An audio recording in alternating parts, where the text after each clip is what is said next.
मित्रांनो, मोटोरोलाचे जे ब्रँड आहे ना ते सगळ्या लोकांना माहिती आहे आणि मोटोरोलाचे जे स्मार्टफोन्स आहेत ना ते पण सगळ्या लोकांना माहिती आहेत. मोटोरोलाने आतापर्यंत आपल्या भरपूर स्मार्टफोनला लॉन्च केलं. Motorola G85, Motorola H40, Motorola H40 ultra, म्हणजे की आपल्या भरपूर नेक्स्ट लेवलच्या स्मार्टफोनला आतापर्यंत मोटोरोलाने लॉन्च केलं आणि प्रत्येक स्मार्टफोनमध्ये वेगवेगळ्या गोष्टी देण्याचा प्रयत्न केला. म्हणजेच की वेगवेगळ्या स्मार्टफोनमध्ये तुम्हाला बेस्ट बॅटरी मिळते, 5,500-6,000 mAh ची बॅटरी मिळते. तुम्हाला स्मार्टफोनमध्ये तुम्हाला बेस्ट डिस्प्ले मिळतो, चांगला परफॉर्मन्स मिळतो. म्हणजेच की मोटोरोलामध्ये अशा गोष्टी आहेत ज्या आतापर्यंत भरपूर जास्त लोकांना ते माहित पण नाहीये. जर का सगळ्यात पहिल्यांदा आपण मोटोरोलाच्या चांगल्या गोष्टी बघितल्या ना तर सगळ्यात पहिल्यांदा आहे बेस्ट डिस्प्ले.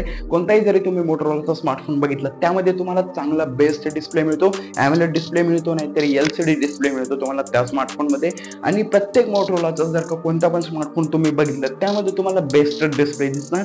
जरी तो तुमचा स्मार्टफोन पडला तरी डिस्प्लेला काहीच फरक पडत नाही. मोटोरोलाचे जे सगळे स्मार्टफोन्स आहेत ते व्हॅल्यू फॉर मनी आहेत. म्हणजेच की बेस्ट बॅटरी मिळते, बेस्ट परफॉर्मन्स मिळतो. म्हणजेच की व्हॅल्यू फॉर मनी मोटोरोलाचे जे सगळे स्मार्टफोन्स आहेत ते आहेत. जर का आपण मोटोरोलाची म्हणजेच की बॅक साईड जर का बघितली तर ही आहे की सगळ्यात पहिली आणि सगळ्यात मोठी जी गोष्ट आहे ती आहे महाराष्ट्रामध्ये मोटोरोलाची सर्व्हिस सेंटरच नाही आहेत मित्रांनो. आणि ही जी गोष्ट आहे ती 100% खरी आहे. आहेत पण त्या सर्व्हिस सेंटरमध्ये इतके जास्त चार्जेस आहेत की जर का तुम्ही कोणता पण तुमचा स्मार्टफोन सर्व्हिसला टाकला त्यानंतर तुम्हाला कमीत कमी सर्व्हिस सेंटरचा जो खर्च आहे तो 5,000 ते 6,000 रुपये येतो. म्हणजेच की जर का तुमचा स्मार्टफोन 12-13 हजार रुपयाचा असला त्यानंतर तुम्ही सर्व्हिस सेंटरला 5-6 हजार रुपये थोडे न देणार. महाराष्ट्रामध्ये तुम्हाला कोणत्याही प्रकारे सर्व्हिस सेंटर तुम्हाला मोटोरोलाचे जास्त मिळत नाही.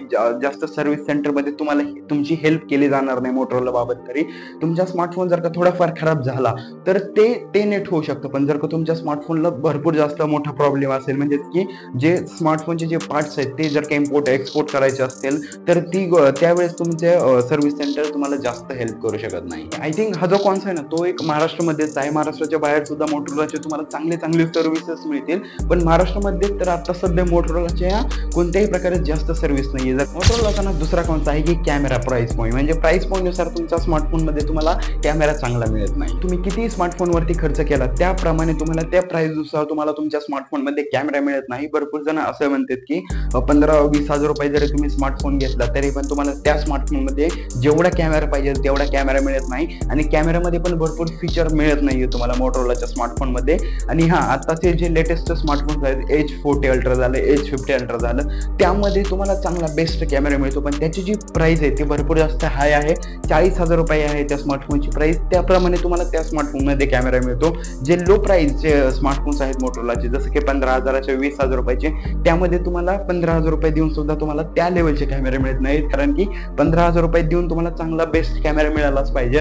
जर का दुसरे ब्रँड आपण बघितले तर 15,000 रुपयामध्ये तुम्हाला 50 मेगापिक्सेलचा कॅमेरा देते, 20x झूम देते. म्हणजेच की प्राइस पॉईंट नुसार तुम्हाला मोटोरोला तेवढा बेस्ट कॅमेरा देत नाही. मोटोरोलाचा ना तिसरा कॉन्सेप्ट आहे की ऍक्सेसरीज. स्मार्टफोनच्या ऍक्सेसरीज जर का तुम्ही मार्केटमध्ये बघायला गेला तर तुम्हाला जास्त ठिकाणी मोटोरोलाच्या ऍक्सेसरीज बघायला मिळत नाही. म्हणजेच की स्मार्टफोनचं कव्हर बघायला मिळत नाही. टेम्परेट ग्लास सुद्धा तुम्हाला काही ठिकाणी मोटोरोलाचे बघायला नाही मिळत. जर का तुमचा स्मार्टफोन 2 ते 3 वर्ष जरी जुना असला म्हणजेच की 2-3 वर्ष तुम्ही स्मार्टफोन घेऊन झालेले आहेत त्यानंतर तुम्ही 2-3 वर्षापूर्वीच्या स्मार्टफोनचं कव्हर मागितलं किंवा टेम्परेट ग्लास मागितला तर त्या दुकानात ते जे स्मार्टफोनचं कव्हर आहे, टेम्परेट ग्लास आहे ते अवेलेबल नसतं. आणि अजून सुद्धा तुम्ही जर का मार्केटमध्ये गेला आणि 2-3 वर्षात जर का जुना स्मार्टफोनचं कव्हर मागितलं, टेम्परेट ग्लास मागितला ना, मी 2-3 वर्ष म्हणतोय, मी 6-7 वर्ष म्हणत नाही किंवा 8-9 वर्षापूर्वीचा जो मोटोरोलाचा स्मार्टफोन आहे ना त्या गोष्टीबद्दल बोलत नाहीये. 2-3 वर्षापूर्वीचा स्मार्टफोन जर का कव्हर बघायला गेलं तुम्ही मोटोरोलाचा ते सुद्धा तुम्हाला काही ठिकाणी अवेलेबल नाही होत. टेम्परेट ग्लास सुद्धा अवेलेबल नाही. तर आय थिंक ह्याचे प्रोज आणि कॉन्स आहेत ते तुम्हाला नक्कीच आवडले असतील. आणि तुमचं जे काय मत आहे या प्रोज आणि कॉन्स बद्दल ते मला नक्की कमेंटमध्ये सांगा. तर मित्रांनो, आय होप तुम्हाला हा जो व्हिडिओ असेल तो नक्की आवडला असेल तर या व्हिडिओ नक्की लाईक करा. जर काही चॅनलवर तुम्ही नवीन असाल तर सबस्क्राईब पण करा. भेटूयात असंच नेक्स्ट कॉन्टेंट सोबत. तोपर्यंतसाठी नक्की लक्षात ठेवा. Tata, bye bye.